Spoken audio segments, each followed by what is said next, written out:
Então vamos dar continuidade ao último ensino. Nós estamos estudando o livro de Mateus, o Evangelho de Mateus, que fala sobre o Cristo, o Filho de Deus, este homem como o Salvador de Israel. O Salvador de Israel. Ele é o Salvador para o povo de Israel dos seus pecados. Ele é citado como o Deus Emanuel, o Deus conosco, o Deus que habitará conosco, cumprindo-se a profecia de Isaías 7,14, que a Virgem conceberia, e este seria um grande sinal de Deus ao povo de Israel. A Virgem irá conceber, e no capítulo 9, versículo 6 de Isaías vai dizer que o nome deste menino, o qual o poder principal estava sobre os seus lombos, é Deus forte, Pai da eternidade, Príncipe da paz. Esse menino Deus forte, esse menino Pai da eternidade foi dado ao povo de Israel como o Salvador e o Cristo. Então o livro de Mateus, o Evangelho de Mateus vai falar sobre este rei e sobre a sua constituição e como este reino iria se manifestar para o povo de Israel. Amém? Como o rei iria ser recebido, como a mensagem, a constituição deste reino seria recebida pelo povo de Israel, e como é que seria o processo de implantação deste reino, sendo que a primeira parte do reino seria o rei sendo rejeitado, o rei sendo crucificado, o rei sendo morto, e posteriormente ele sendo aceito, mas não por um povo ao qual deveria aceitar, mas justamente por um povo ao qual não se esperava que ele fosse aceito ou recebido, certo? Então as parábolas do reino de Jesus, sobre o reino, vão falar sobre isso. Jesus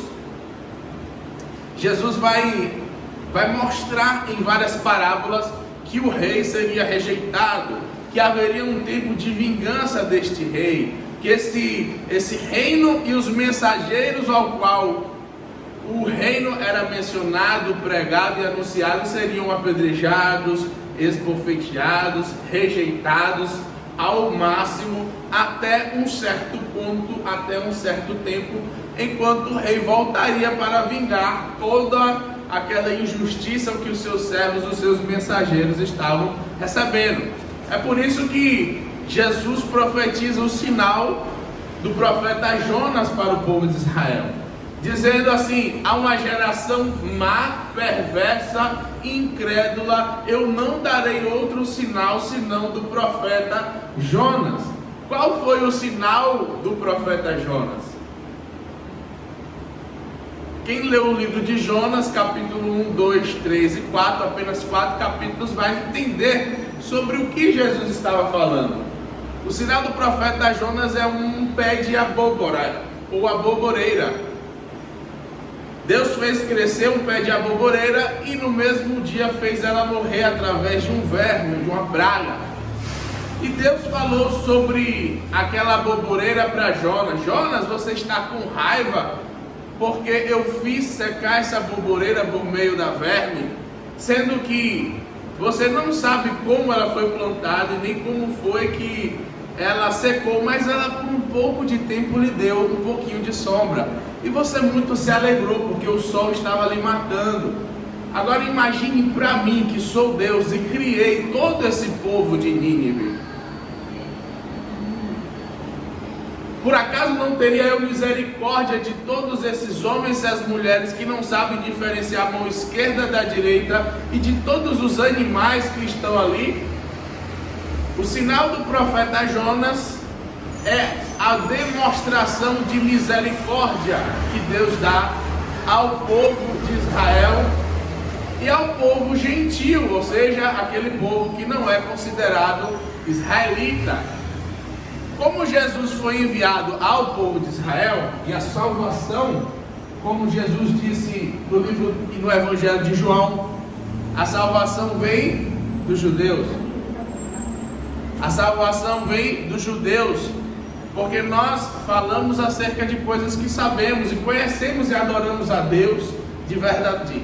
Mas vós, dizendo Jesus para a mulher samaritana, vós não sabeis o que vocês estão adorando, vocês não conhecem a Deus como nós conhecemos.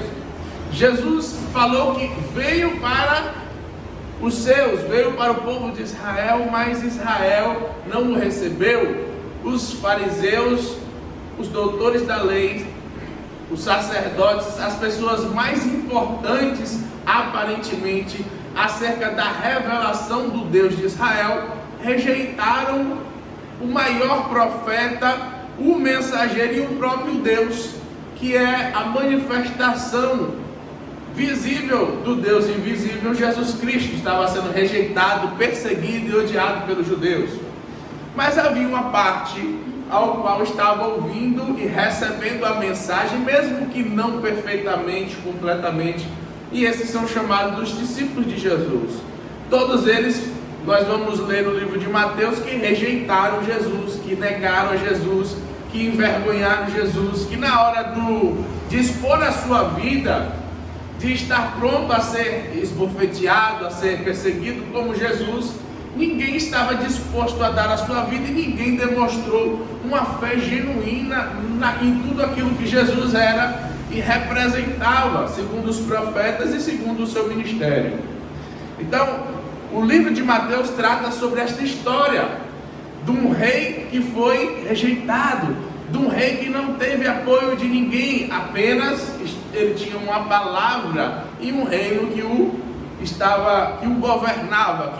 Quando Jesus chegava nas localidades, os demônios manifestavam, as pessoas eram libertas, os curados, as pessoas que estavam doentes eram curadas, e libertações sobrenaturais de cegos, mudos e surdos, inclusive de nascença, aconteciam. E esta manifestação de poder, ao ponto de toda uma multidão no deserto perseguir Jesus para ser liberta de suas dores e enfermidades, esta manifestação de poder foi chamada de aqueles que estavam vendo e ouvindo uma nova doutrina.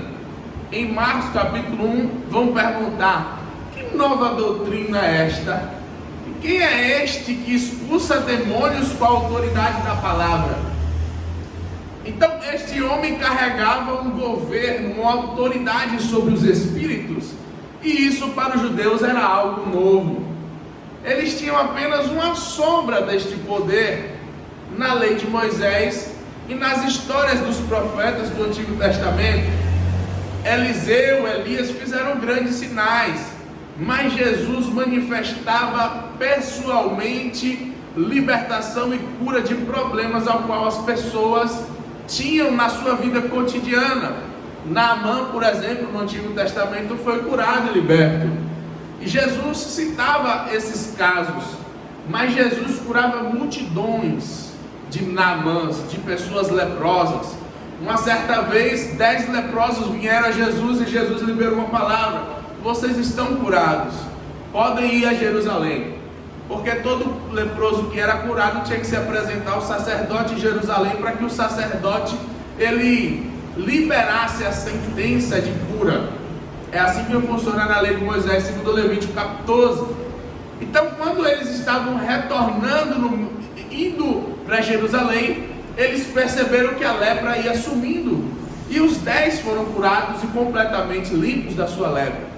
Mas havia apenas um que retornou para agradecer, e este era samaritano, um ou dois, se eu não me engano, um apenas voltou para agradecer e prostrado adorou Jesus. Então, muitas dessas curas vão estar lá no livro de Mateus. Quando Jesus, no capítulo 12, ele menciona o sinal do profeta Jonas, provavelmente ele está falando sobre a morte e ressurreição dele. Por quê? Porque Jesus vai falar assim, que assim como Jonas ficou no ventre do peixe 3 dias e 3 noites, assim seria também Jesus, ficaria esse período no ventre da terra, no seio da terra, mas posteriormente ele seria visto novamente.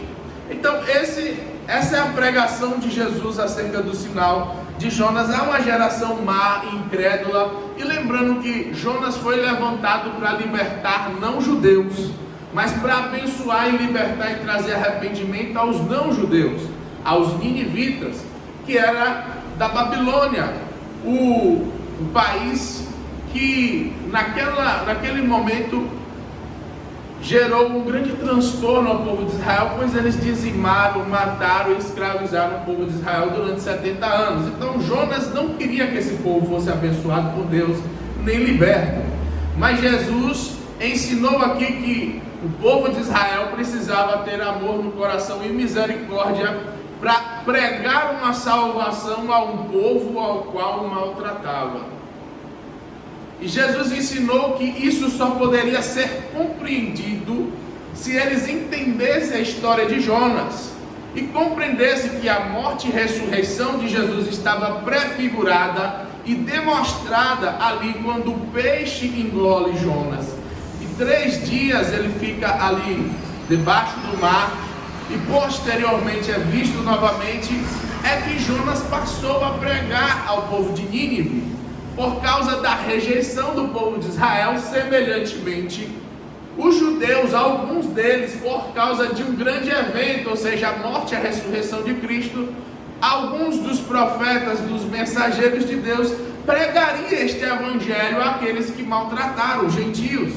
Por quê? Porque o povo de Israel rejeitou esta mensagem de salvação, mas agora esta mensagem de salvação que começou com um israelita, começou com um judeu, começou com um tipo de Jonas, agora vai ser anunciada a todas as gentes da terra. Então o evangelho de Jesus se trata de um início que toca a judeus, toca ao povo de Israel, mas que não ficaria ali, porque o povo de Israel iria ser um grande perseguidor e rejeitador do evangelho e da mensagem do reino. Então as parábolas de Jesus tratam de coisas específicas sobre esse processo de rejeição, do sofrimento e da perseguição ao qual os mensageiros, os que creem em Jesus Cristo, e também sobre aqueles que vão receber esta mensagem e sobre todos os inimigos da cruz. Todas as parábolas vão tratar dessa história até que o rei volte para manifestar o seu poder depois da morte. Então o rei irá embora, mas em breve voltará. O rei vai embora, mas em breve voltará. Sobre a cidadania e a identidade do reino, Jesus vai falar aqui ainda no capítulo 12 sobre uma família, mas uma família celestial que é mais importante do que a terrena e que é formado por aqueles que creem em Jesus. Ou seja, Jesus vai mostrar quando a mãe e os irmãos dele vão até a sua casa e a sua casa está cheia de uma grande multidão, que mais importante é aqueles que creem e obedecem aquilo que ele fala do que aqueles que estão fisicamente ligados a ele por sangue. O que diz o texto é assim: falava ainda Jesus à multidão quando a sua mãe e seus irmãos chegaram ao lado de fora, querendo falar com ele. Alguém lhe disse: tua mãe e teus irmãos estão lá fora e querem falar contigo. Jesus então disse: quem é a minha mãe? Quem são os meus irmãos? Perguntou ele. E estendendo a mão para os discípulos, disse: aqui estão a minha mãe e os meus irmãos, pois quem faz a vontade de meu Pai, que está nos céus, este é meu irmão, e a minha mãe e minha irmã. E assim é concluído o capítulo 12 de Mateus. Jesus demonstrando que mais importante para Deus é aqueles que ouvem e creem na sua palavra, e que há um momento onde vai ser definido isso. Vai ter um momento em que essas prestações de contas vão ser estabelecidas, porque Jesus profetizou em Mateus capítulo 10 que os familiares seriam os maiores inimigos dos cristãos ou dos mensageiros desse reino. Pessoas iriam se voltar contra ele e seriam eles religiosos e poderosos. Isso está lá em Mateus capítulo 10. Mas também os mensageiros deste reino, que carregam este evangelho, esta boa notícia, também eles teriam como principal inimigos a seus familiares. E não foi diferente com Jesus no início do seu ministério, como vocês podem ler lá no Evangelho de João. Lá diz que porque os seus irmãos não criam nele, porque os seus irmãos não criam nele. É isso que diz no Evangelho de João. Mas vamos continuar aqui em Mateus, que nós vemos claramente que Jesus declarou que quem é a minha mãe e quem são os meus irmãos e as minhas irmãs, senão aquele que ouve a minha palavra. Ou seja, Jesus estava falando, chegou o tempo que agora eu só chamo de mãe, de pai, só é participante da minha família quem crê no que eu falo. Quem está me rejeitando, quem não crê, nem considero minha família, porque há um tempo em que haverá separação dos que servem e do que não servem a Deus, e o mais importante é a família dos que creem neste Evangelho. Amém? Então, essa é a conclusão do Evangelho explicado aqui em Mateus capítulo 12. No Mateus capítulo 13, a menção de 7 parábolas do reino. Repita comigo, 7 parábolas do reino. Parábola do semeador. Parábola do semeador. Parábola do joio do trigo. Parábola da mostarda. Parábola do fermento acrescentado à massa. Parábola da rede de pesca e os peixes. Parábola da pérola perdida. Parábola do tesouro perdido. E a outra parábola eu agora esqueci. Eu acho que eu falei 6, né? Mas são 7, tá? Parábola do semeador, joio do trigo. Parábola do grão de mostarda e do fermento. A parábola da rede, dos peixes que são separados. Parábola do tesouro escondido, da pérola perdida. E a parábola de grande valor. Eu acho que são essas todas as parábolas que falam sobre a aparência do reino. Amém? A aparência do reino. Por que Jesus falava em muitas parábolas o reino dos céus é semelhante, é aparente? Porque o reino de Jesus é explicado em 3 aspectos. Ele falava sobre profecias que iriam manifestar o reino, tempo e uma estação, que fala sobre quando Jesus retornar à terra, ressurreto com grande poder e grande glória. São essas expressões, aonde ele vai receber o trono de Davi, como profecia e promessa do Velho e do Novo Testamento. E também Jesus falava sobre a aparência do reino. Por que sobre a aparência do reino? Diga assim, tudo o que parece, nem sempre é. Porque nem tudo que aparenta ser, será. Por isso que Jesus falou, era uma semente de mostarda, mas gerou uma árvore. Mostarda nunca foi árvore, nem em Israel, em nenhum lugar do mundo. A massa não muda nada na sua configuração, mas um fermento muda a parte exterior. Ela ganha volume, mas não melhora a qualidade.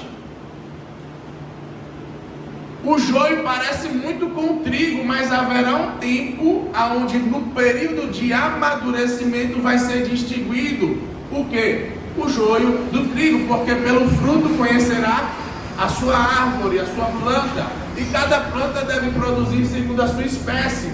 Por isso os anjos recebem uma ordem: não façam a colheita antes do tempo, para que não seja confundido o joio do trigo, porque nem tudo que parece é realmente.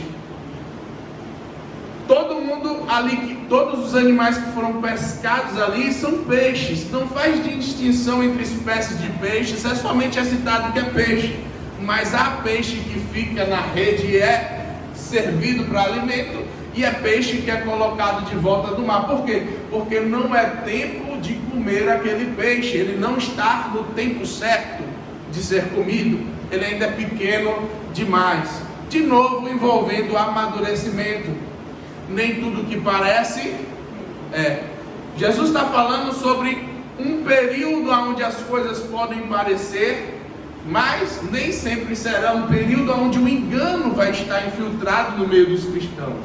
E como é que esse engano vai se desenrolar no meio da história até que Jesus volte e haja então um período final de amadurecimento, onde o joio vai ser separado do trigo, aonde os peixes vão ser selecionados, aonde tudo vai estar no seu devido lugar e o que é realmente será, e as aparências serão colocadas e derrubadas, não haverá mais engano. Então Jesus está falando que na sua volta, na sua vinda, Ele vai estabelecer juízo, Ele vai estabelecer conserto, porque o que o apóstolo Paulo prega é que os pensamentos e as intenções do coração do homem serão julgadas por Jesus. Jesus disse aqui que nenhuma palavra preguiçosa, ociosa, nenhuma palavra que sair da nossa boca será considerada em vão, mas pela palavra nós seremos condenados, a palavra que sai da nossa boca também seremos salvos ou justificados. O poder da palavra sendo aqui ensinado no Evangelho de Mateus. Então o capítulo 13 fala sobre muitos detalhes dos tempos e das estações proféticas do reino, mas em um período onde as coisas não vão estar como deveriam ser. Vão aparentar, mas ainda muitas coisas ruins vão acontecer nesse período. E Jesus está falando sobre a história da implantação deste reino e como este reino vai estar disfarçado. Como pessoas que aparentemente são responsáveis por carregar, manifestar e estabelecer esse reino serão pedras de tropeço, escândalo e vergonha. Quem já imaginou que naquelas parábolas teria tanta informação e muito mais eu poderia falar sobre elas, mas como estamos apenas no resumo e o assunto não é parábola, não vamos nos aprofundar, mas dá para a gente aprender muito dessas parábolas sobre a história do mundo, porque as parábolas de Jesus falam sobre histórias do mundo. No capítulo 14, João Batista vai ser decapitado por Herodes, porque ele repreendeu Herodes por um adultério, porque ele tinha tomado por mulher agora a sua cunhada. A mulher de Filipe, seu irmão, foi tomado por ele como mulher. E João Batista, como um bom profeta que odeia ver injustiça, repreendeu, mas a sua repreensão custou a sua vida. A sua pregação custou a sua vida, e foi um dos momentos piores da vida de João, provavelmente, porque foi naquele período que, como está escrito lá em Mateus capítulo 11, provavelmente João estava em decadência da fé, duvidando que Jesus seria o Cristo, o Filho de Deus, o que ele pregou a vida toda, viveu e nasceu para anunciar. Então, lá em Mateus capítulo 14, vai contar sobre essa história, a história da decapitação, como João foi cortada a sua cabeça e entregue numa bandeja à filha de Herodias, a cunhada de Herodes e agora a mulher nesse momento. No capítulo 14, Jesus faz a primeira multiplicação dos pães, Jesus anda sobre as águas, e no capítulo 15, Jesus fala sobre a hipocrisia dos judeus, quando é questionado por eles acerca das tradições ao qual ele e nem os seus discípulos andavam cumprindo, como lavar as mãos ou lavar alguns objetos. Há uma discussão aqui fervorosa aparentemente, e Jesus repreende com violência aqui a hipocrisia dos judeus. Esse capítulo 15 relata uma das melhores histórias para você conhecer o ministério e o público de Jesus. É a história da mulher cananeia. Em algumas versões vai dizer Sirofenícia ou a grega, mas nessa versão, nessa Bíblia aqui, está demonstrada como mulher cananeia.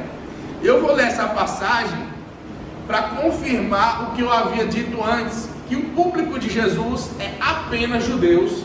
Jesus não pregava e não entrava na casa de ninguém, e não foi em nenhuma localidade aonde o público era gentil, ou romano, ou de outra nacionalidade. Jesus era extremamente convicto do seu ministério e apenas pregava para judeu e nada além de judeu, com raras exceções, e nós vamos ver aqui em Mateus capítulo 15. Diz assim no verso 21 em diante: saindo daquele lugar, Jesus retirou-se para a região de Tiro e de Sidom. Uma mulher cananeia natural dali veio a ele e gritando: Senhor, filho de Davi, tem misericórdia de mim, a minha filha está endemoniada e está sofrendo muito. Mas Jesus não lhe respondeu nada. Repita comigo assim: Jesus não respondeu nada. Como é que um homem de Deus, como é que o Filho de Deus ouve um clamor desesperado de uma mulher que chama ele de filho de Davi, que honra ele como filho de Davi, e ele ignora? E o clamor dessa mãe é: liberta minha filha que está miseravelmente endemoniada e doente em minha casa. Jesus nada respondeu, ignorou, não fez pouco caso desta mulher e do sofrimento dela. E olha o que vai ser dito aqui: mas Jesus não lhe respondeu palavra alguma. Então os seus discípulos se aproximaram dele e pediram. O que é que os discípulos pediram? Manda embora, pois vem gritando atrás de nós. O que é que os discípulos disseram? Manda ela embora. Pelo menos diga a ela, vá embora. Pelo menos dê a ela uma resposta. Os discípulos estavam não preocupados com o sofrimento dela, mas estavam preocupados com a perturbação que ela estava fazendo nos ouvidos deles. Aonde está o amor? Vocês vão entender no final.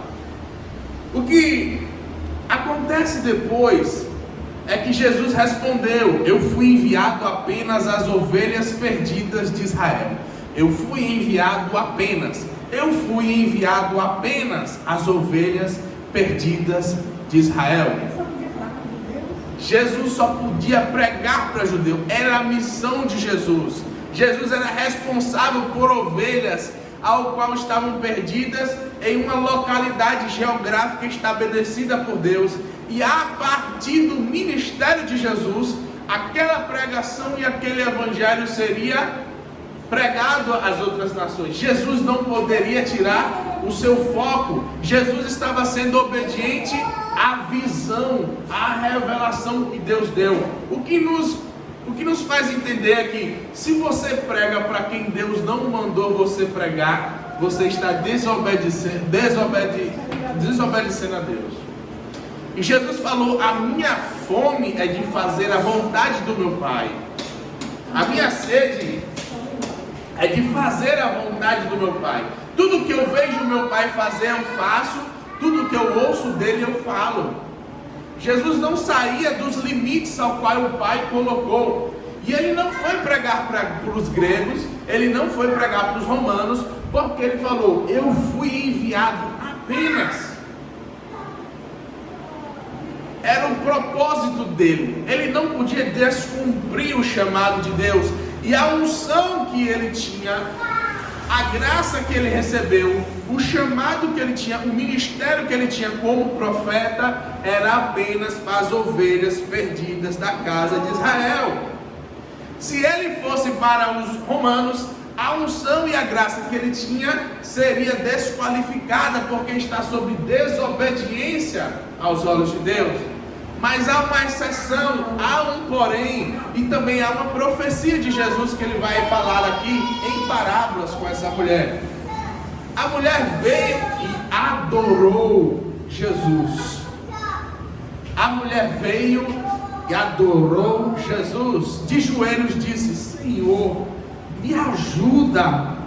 E Jesus respondeu: não é certo tirar o pão dos filhos e lançá-los aos cachorrinhos domésticos. Jesus falou em parábolas a ela: eu não posso tirar do povo de Israel e dar para os gentios. Assim como um pai de família não pega o prato do seu filho e coloca para um cachorrinho que está ali pedindo. Por mais que os olhinhos dele estejam ali, e por mais chato que seja um cachorro ao redor da mesa pedindo um alimento, eu não posso tirar. Você já viu algum pai falar: ah não, o cachorro está pedindo, eu vou tirar o prato e deixar o meu filho com fome? Só que essa mulher tinha uma fé estupenda. Essa mulher foi um caso que foi citado aqui no Evangelho de Mateus, porque ela prefigura um certo povo dentro dos gentios que vão buscar a Deus incessantemente com sede e fome. E essa mesma história é citada em Marcos capítulo 7.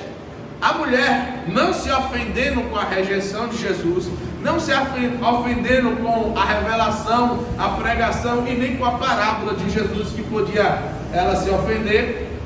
Se fosse um bom baiano, uma boa baiana, ia falar: tá me chamando de cachorra, é? Então eu vou embora, que você não é homem de Deus. Mas essa mulher entendeu o propósito da parábola, o que Jesus estava falando. E o que ela vai responder?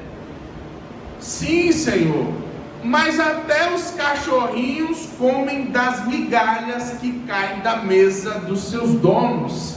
Quer dizer, nem que seja um pouquinho, eu sei que vai cair da mesa dos donos.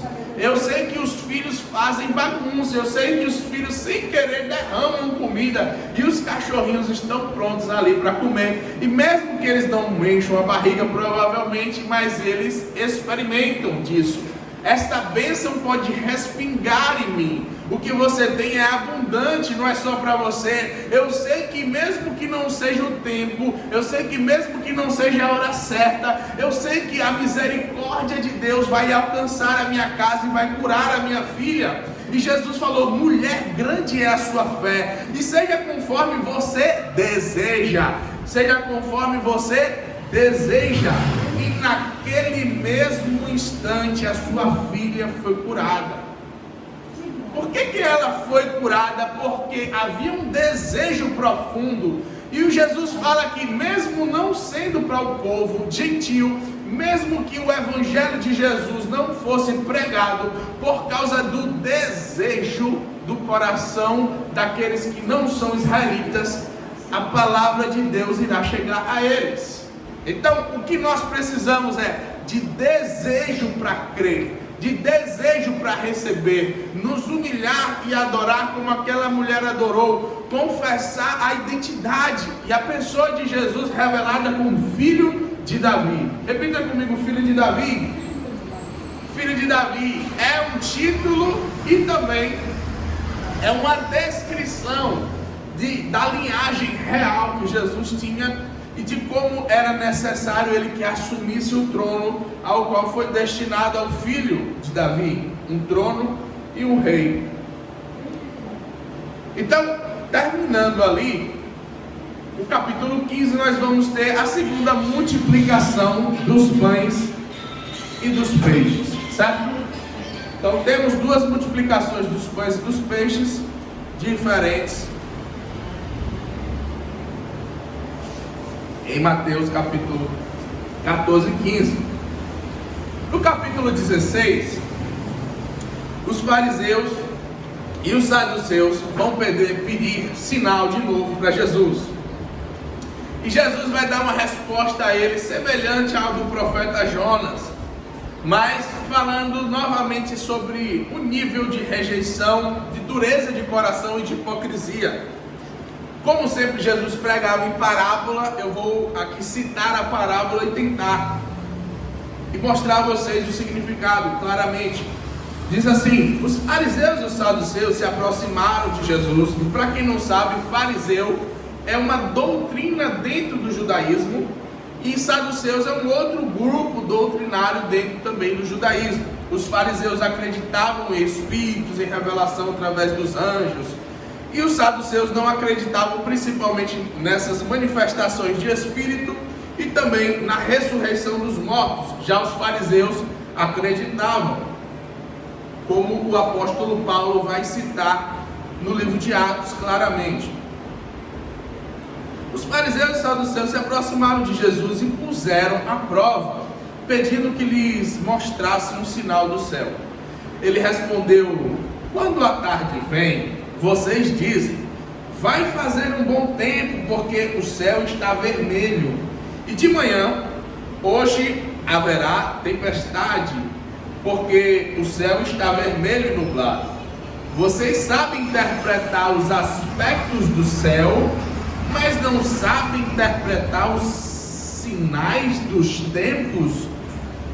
Uma geração perversa e adúltera pede um sinal milagroso, mas nenhum sinal lhe será dado a não ser o sinal de Jonas. Então Jesus os deixou e retirou-se. Então novamente Jesus vai falar sobre a dureza do coração do sinal que seria dado a eles. Jesus tinha certeza que eles sabiam o que estavam perguntando, por isso ele chamou eles de geração má, perversa, incrédula, e falou: como é que vocês sabem distinguir sinais do céu? Porque quando o céu está de certa cor, com certa nuvem, vocês dizem uma coisa, mas quando ele apresenta uma outra coloração e um outro aspecto de nuvem, vocês sabem que na terra vai acontecer outra coisa. Como é que vocês sabem distinguir esses sinais e não sabem distinguir os outros sinais que eu estou fazendo? Então, Jesus sabia que eles sabiam que ele era o Cristo, era o tempo da manifestação deste rei e deste reino, porém eles não queriam abrir mão de tudo o que eles acreditavam ou tinham em suas mãos para receber Jesus como Cristo. Jesus não era o rei que eles esperavam e agora eles tinham que engolir seco e se voltar contra Jesus até o tempo em que Deus ia liberar o assassinato dele. O fermento dos fariseus e dos saduceus é citado por Jesus em parábola como a hipocrisia que é inserida no meio dos que creem em Deus e daqueles que são religiosos, que gostam de buscar a Deus e conhecem as Escrituras em um certo nível. Pedro vai confessar Jesus como Cristo, o Filho de Deus, aqui nesse texto em Mateus capítulo 16, do verso 13. Em Cesareia de Filipe perguntou Jesus aos seus discípulos: quem os outros dizem que o Filho do Homem é? E eles responderam: alguns dizem que você é João Batista, outros falaram você é Elias, outros dizem que você é Jeremias ou um dos profetas. Aí Jesus perguntou aos discípulos: e vocês acham que o Filho do Homem, quem é ele? Quem vocês dizem que eu sou? Respondeu Pedro a Jesus: tu és o Cristo, o Filho do Deus vivo. Então Jesus respondeu a Pedro: feliz é você, Simão, filho de Jonas, porque isso não lhe foi revelado por carne ou sangue, mas por meu Pai que está nos céus. E eu lhe digo que você é Pedro, e sobre esta pedra edificarei a minha igreja, e as portas do Hades, ou do mundo dos mortos, não poderão vencê-la. Eu lhes darei as chaves do reino dos céus, e o que você ligar na terra será ligado nos céus, e o que você desligar na terra será desligado nos céus. E então advertiu os seus discípulos que não contassem a ninguém que ele era o Cristo. Mas desde aquele momento, Jesus começou a explicar aos seus discípulos que era necessário que ele fosse para Jerusalém e sofresse muitas coisas nas mãos dos líderes religiosos, do chefe dos sacerdotes, dos mestres da lei, e fosse morto e ressuscitasse no terceiro dia. Mas Pedro, de novo, chamando Jesus à parte, começou a repreender Jesus, dizendo: nunca, Senhor, isso não vai acontecer com você. E Jesus olhou para Pedro e disse o seguinte: para trás de mim, Satanás. Você é uma pedra de tropeço para mim. E não pensa nas coisas de Deus, mas nas coisas dos homens. Então Jesus disse: se alguém quiser acompanhar-me ou seguir após mim, deve negar a si mesmo, tomar a sua cruz e então me seguir. Pois quem quiser salvar a sua vida vai perder, mas quem perder a sua vida por minha causa a encontrará. Pois o que adiantará o homem ganhar o mundo inteiro, mas perder a sua alma? Ou o que o homem poderá dar em troca de sua alma? Pois o Filho do Homem virá na glória do seu Pai. Lembra que eu falei? Sempre Jesus vai mencionar que ele vai vir uma certa glória em um tempo futuro com os seus anjos, e então recompensará a cada um. Ou seja, Jesus vai estabelecer governo e juízo, vai dar a cada um segundo as suas obras, de acordo com o que tenham feito. E eu garanto-lhe que alguns dos que aqui se acham não experimentaram a morte antes de verem o Filho vindo em seu reino. Amém? Então Jesus vai falar sobre a sua identidade, sobre o seu ministério nesse texto para Pedro. O Pedro que conhecia muito bem a identidade: tu és Jesus, o Filho de Deus, tu és o Cristo. Mas quando Jesus falou, o Cristo precisa morrer, o Cristo precisa ser envergonhado, eu vou precisar passar em Jerusalém, eu preciso ser rejeitado pelos grandes sacerdotes, eu preciso ser perseguido. Aí Pedro falou: jamais isso é com você, não. Porque Pedro conhecia a glória do Cristo, mas não conhecia o processo de dor e sofrimento que precedia a glória do Cristo. Pedro não aceitava a vergonha, Pedro não aceitava o processo para ser exaltado, que é ser humilhado. E Jesus falava: para que você seja exaltado, primeiro você deve ser humilhado. E o reino dos céus funciona nesse sistema. Esse processo de dor e sofrimento deve levar você a um novo patamar, aonde Deus vai recompensar o seu sofrimento. No seu quarto, quando você ora em secreto, Deus vai te recompensar. No seu jejum em silêncio, sem que ninguém saiba, Deus vai lhe recompensar. É no secreto, é algo pessoal, você e Deus. É quando você entender que as coisas de dentro são mais importantes que as coisas de fora, e que você não pode dar nada para que pague a sua própria vida. Qual é o valor de uma alma? E Jesus falou: apenas eu posso dar a minha vida e tomá-la, porque recebi este mandamento de meu Pai. Então a nossa alma e a nossa vida não é de nós mesmos. Quem expor a aparente vida que tem a morte por causa do amor de Jesus, Jesus falou: eu vou recompensar com a minha vida. Eu vou dar a você uma vida eterna, uma vida em abundância. Mas aquele que por medo da morte perder a sua fé, aquele que me rejeitar, esse será rejeitado, esse perderá a sua vida. Esse não compreendeu o mistério que está revelado, que o poder de Deus se aperfeiçoa em nossa fraqueza. Amém? No capítulo 17 fala que Jesus, Pedro, Tiago e João subiram ao monte. E então naquele monte Jesus se transfigurou. A transfiguração de Jesus era magnífica aos olhos dos discípulos, de tal forma que Pedro, maravilhado, disse a Jesus: Senhor, é muito bom estarmos aqui, é bom estarmos aqui. Se você quiser, eu faço 3 tendas, uma para você, uma para Moisés e outra para Elias.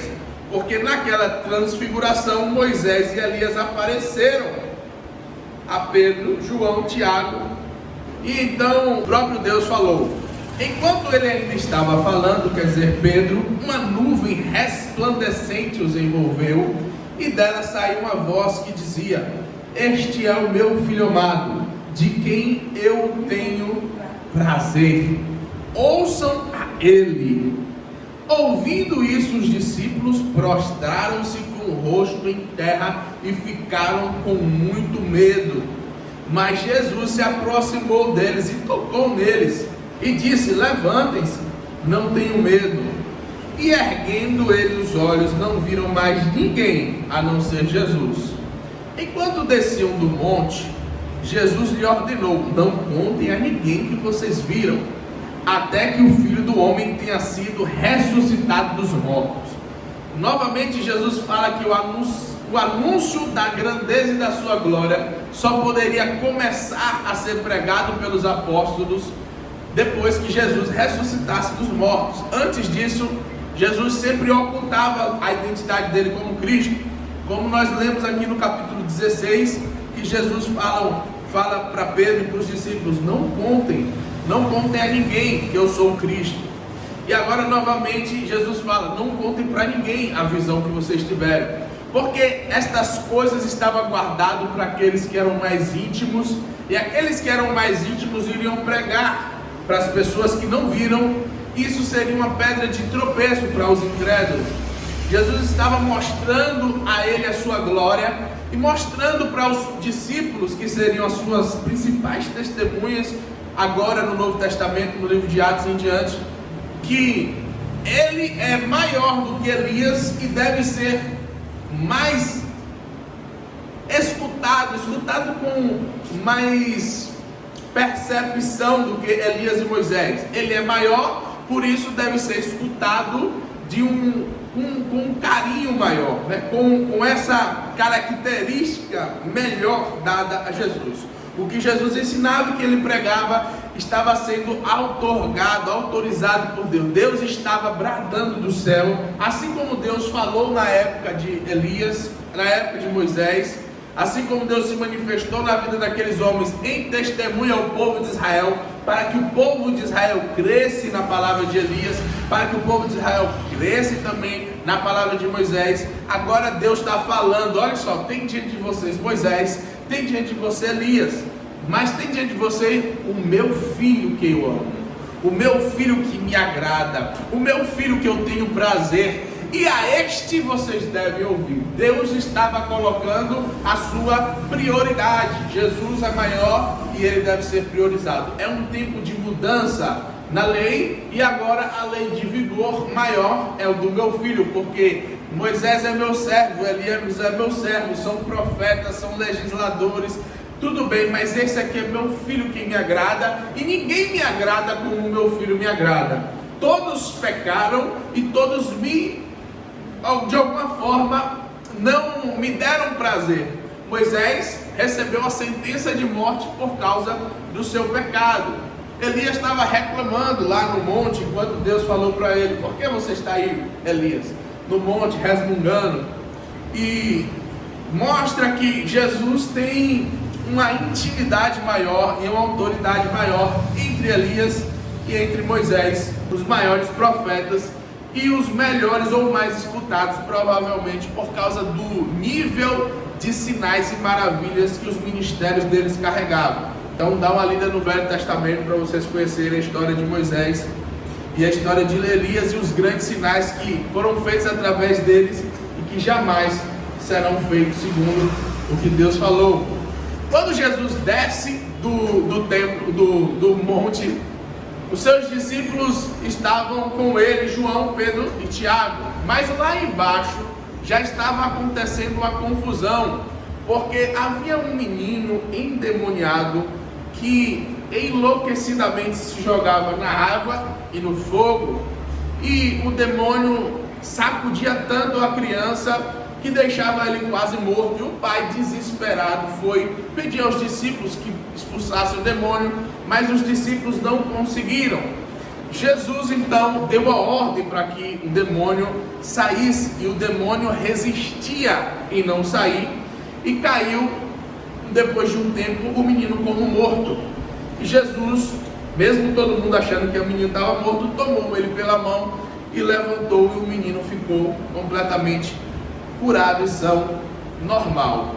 Então os discípulos perguntaram a Jesus ali por que eles não tinham conseguido expulsar demônio, e Jesus falou que era por causa da sua pouca fé. Uma forma de crescer na fé era através do jejum e da oração, que eles não faziam naquele momento. E depois Jesus recebe uma cobrança de impostos ali E então, milagrosamente, ele dá uma direção a Pedro. Pedro, vai lá e pesca um peixe, e da boca de um peixe você vai tirar uma moeda, uma dracma, 2, e vai pagar o imposto meu e o seu imposto. E mesmo que nós somos considerados filhos do reino, não precisaremos pagar imposto por causa de escândalos. Nós vamos pagar imposto. E essa foi a decisão de Jesus, dizendo a Pedro o seguinte: o que você acha, Pedro? De quem os reis da terra cobram impostos e tributos? A seus próprios filhos ou aos outros? E Pedro respondeu: aos outros. E Jesus disse: então os filhos estão isentos. Mas, para não escandalizá-los, vá ao mar e jogue um anzol. Tire o primeiro peixe que você pegar, abra-lhe a boca e você encontrará uma moeda de 4 dracmas. Pegue-a e entregue a eles para pagar o meu imposto e o seu. Então, assim é concluído Mateus capítulo 17, que diz que os filhos não precisam ser considerados devedores de impostos. Porque os filhos do rei? Porque Jesus falou: eu sou rei, eu sou filho do rei maior. Como é que eu vou pagar imposto se eu sou o rei de tudo isso aqui? Mas como não é o tempo ainda, eu pago imposto. Mas haverá um tempo que tenho certeza, todos vão ter que pagar imposto para ele. Todo mundo, querendo ou não querendo, com sorriso ou com choro, vai ser assim. A palavra diz que com vara de ferro ele regerá as nações, e o rei em breve voltará. Então, no próximo estudo a gente vai continuar, capítulo 18 em diante, para a gente concluir o livro de Mateus, que é muito longo e muito denso em informações, e por isso nós vamos ter que dividir ele, particionar em várias partes até a gente concluir, tá? Então, vamos orar. Pai, nós te agradecemos por esta palavra, pelo Evangelho de Mateus que foi deixado, para que haja fé e disposição em nossos corações para entender que o Rei está voltando, que o reino já foi estabelecido na terra em um certo nível. Eu sei que é a estação, meu Pai, onde há dor, sofrimento, onde há miséria, há pestes, há grandes coisas que vão acontecer, mas que o Senhor nos livre de todo o mal. Que o Senhor nos faça resistente à raiva, à ira, à perseguição, à incredulidade, ao ódio que tem se multiplicado sobre a face da terra, e os sinais miraculosos e enganosos que Satanás tem feito para enganar até mesmo, se fosse possível, os escolhidos. Mas nós hoje buscamos ao Senhor, Pai, entregamos o Brasil em suas mãos, pedimos a bênção do Senhor sobre a nossa terra, que haja justiça e não haja mais impunidade nesse país, que esse país seja conhecido como o país que adora ao Senhor e busca ao Senhor de coração, que esse país seja liberto, Pai, de toda a prostituição do carnaval, de toda a hipocrisia e a corrupção do nosso governo, dos nossos corações, da nossa população, dos que não pagam impostos, dos que são rebeldes aos pais e às mães, dos que desacatam as autoridades e desrespeitam os pastores e também os professores. Eu oro para que haja paz, para que haja crescimento neste país, para que todo espírito, Pai, seja aniquilado desta terra pelo poder do Evangelho do Reino. Todo espírito que tem travado guerra contra a nossa família, hoje nós repreendemos. Eu declaro a paz do Senhor e a prosperidade sobre a nossa casa, sobre a nossa família, a proteção do Senhor sobre o nosso lar, que nenhum ladrão, nenhum assassino cruzará o nosso caminho, e o Senhor nos fará completamente invisíveis aos olhos de todo homem mau, perverso e sanguinário. Que o Senhor nos cuide, Pai, o nosso coração não se corrompa diante de tantas bandejas e tantos desejos que Satanás tem nos prometido. Nós intercedemos como igreja, Pai, para que o céu se manifeste na terra, que a bênção do Senhor esteja sobre você e sobre a sua casa, que a paz do Senhor reine no seu coração, que haja sede e fome de buscar o Senhor em todo tempo, a tempo e a fora de tempo, que na madrugada, de dia e de noite, haja louvor e adoração em seu coração, haja temor do Senhor, que o Senhor faça prosperar os seus caminhos, os seus negócios, que o Senhor te cubra de bênçãos, que o Senhor te encha de paz e alegria, que haja conforto em sua alma e que o seu desejo em cumprir a palavra do Senhor, o propósito do Evangelho do Senhor, seja todos os dias, de dia, de tarde e de noite, em nome de Jesus. Que a paz do Senhor esteja convosco, hoje e sempre. Amém. Amém.